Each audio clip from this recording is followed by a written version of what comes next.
তো আমি যেসব বিলিয়নিয়ার বেশ সম্পদশালী লোকদের সাথে দেখা করি তাদের পরামর্শ দিই, আমি তাদের বলি আপনার ব্যবসায় আল্লাহকে অংশীদার পার্টনার বানান, এবং যখন আপনি আল্লাহকে অংশীদার বানান তখন আপনাকে ছোট অংশীদার বানাতে পারবেন না, আপনাকে বড় অংশীদার বানাতে হবে। তাই আপনি যাই করেন তার 51% আল্লাহর পথে দেন। এটা ইসলামিক বিধান নয়, এটা আমার পরামর্শ। এটা কোরআন বা হাদিসে কোথাও উল্লেখ নেই।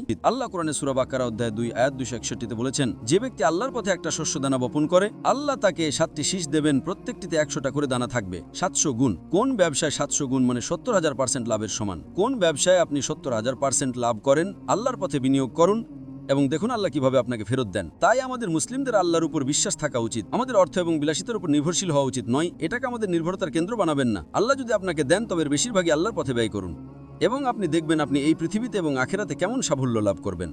আল্লাহর রহমত থেকে কেউ কখনো নিরাশ হবেন না। আল্লাহ কোরআনে বলেছেন, আল্লাহর রহমত থেকে কখনো নিরাশ হইও না। তাই একজন মুসলিম হিসেবে আমাদের আল্লাহর প্রতি বিশ্বাস রয়েছে, এবং আপনাদের যা করা উচিত তা হলো, যদি আপনি কোরআন